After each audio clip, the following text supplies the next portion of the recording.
మీరు డిపార్ట్మెంట్లో గుంటూరు రేంజ్లో పనిచేశారు, అదేవిధంగా వరంగల్, హైదరాబాద్ ఈ రేంజ్లో పనిచేస్తున్నప్పుడు ఎలాంటి కార్యక్రమాలు చేశారు? అసలు పోలీస్ డిపార్ట్మెంట్లోకి ఎందుకు రావాలనుకుంటున్నారు? ఒకసారి మీ ఫ్యామిలీ బ్యాక్గ్రౌండ్ ఇవ్వచ్చు. First thank you for your good comments Murali గారు.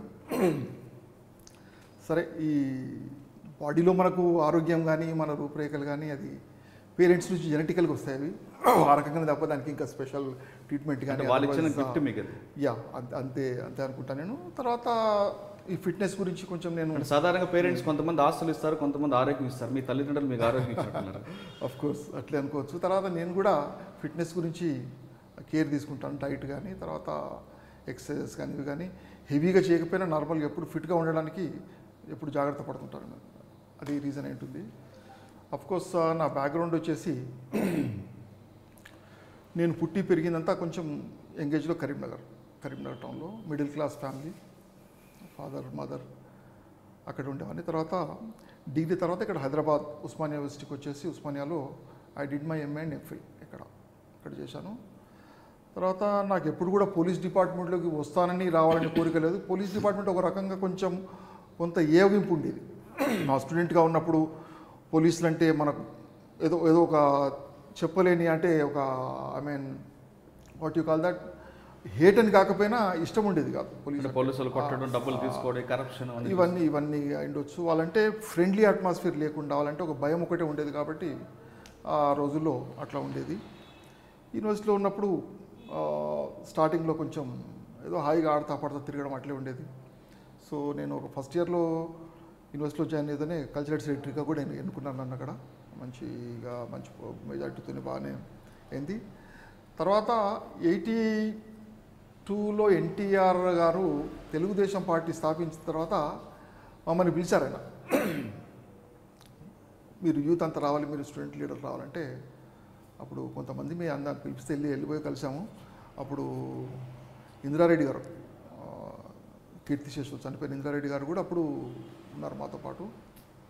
ఇందిరారెడ్డి గారికి పొలిటికల్ ఇంట్రెస్ట్ ఉంది, కానీ ఆయన ఓపెన్గా ఎన్టీఆర్తో చెప్పారు. ఆయన, సార్ నాది లెఫ్ట్ ఐడియాలజీ, నేను గౌతులచ్చన్న గారి దాంట్లో లోహియా విచార మంచ్ అని ఒకటి ఉండేదన్నమాట.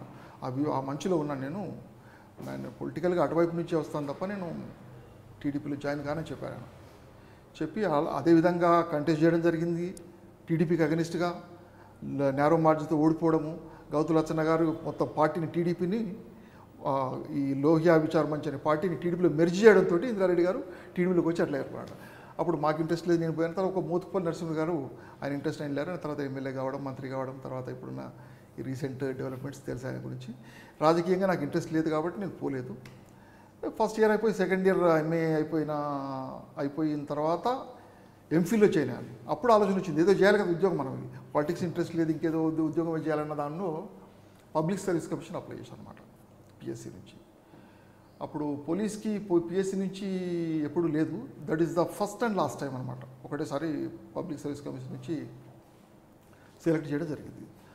అప్పుడు మాది గ్రూప్ 2A అంటే అందులో MROs, municipal commissioners, sub inspectors, ఇట్లా అన్నీ కలిపి ఒకటే ఎగ్జామ్ పెట్టారు. అందులో ఫిజికల్ ఫిట్నెస్, తర్వాత ఈ కొన్ని ఎస్ఐకి కావాల్సిన పోలీస్కి సంబంధించిన కొన్ని టెస్టులు ఈ పాస్ అయిన వాళ్ళందరినీ పోలీస్గా ఇట్లా చేసుకొని వచ్చిన మార్క్స్ని, తర్వాత మన మెరిట్ని, ఇవన్నిటిని బేస్ చేసేసుకొని అప్పుడు ఉద్యోగాలు వేయడం జరిగింది. నాతో పాటు సేమ్ ఎగ్జామ్ రాసిన కొంతమంది ఇప్పుడు కలెక్టర్లుగా, డిప్యూటీ కలెక్టర్లుగా, ఆర్డీఓలుగా చేస్తుంటారు ఉన్నారు. కమిషనర్స్గా, పోలీస్గా, మున్సిపల్ కమిషనర్స్గా ఉన్నారు. అంటే అన్ని డిపార్ట్మెంట్లలో మా వాళ్ళు, మా యూనివర్సిటీ నుంచి అక్కడి నుంచి అప్పుడు ఆ టైంలో మా బేస్ టైంలో అన్ని డిపార్ట్మెంట్లో డిఫరెంట్ వింగ్స్లోకి పోవడం జరిగింది. దాని తర్వాత నాకు ఎస్ఐ పోస్టింగ్ కూడా, ఎస్ఐ ఉద్యోగానికి కూడా నాకు గుర్తుండి 4 ప్రిఫరెన్స్ ఇచ్చాను. First revenue department, municipal commercial taxes, ఇట్లా ఎస్ఐకి ఇచ్చాను. బట్ నాకు అదే వచ్చింది, అందులో జాయిన్ కాక తప్పని పరిస్థితి అనమాట. అంటే ఏది ఇష్టం లేదో అందులోకి రావాల్సి వచ్చింది వాస్తవంగా. కానీ వచ్చిన తర్వాత మట్టికి ఒక ఆలోచన మా ఫ్రెండ్స్తో ఎప్పుడు అన్నమాట, ఏదున్నా కానీ మీ అందరూ శరత్ మా ఫ్రెండ్ అని చెప్పుకునేలాగా నేను ఉద్యోగం చేస్తాను తప్ప నేను అరే ఆయన అని చెప్పి అటు మీకు ఎప్పుడు కానీ మీకు అటువంటి పరిస్థితి రానివ్వని చెప్పేసి నేను చెప్పాను. దాదాపుగా నా శాయశక్తులు నా సర్వీస్ అంతా కూడా అట్లే చేశాను. నేను దాన్ని నిలుపుకున్నానని నేను భావిస్తున్నాను.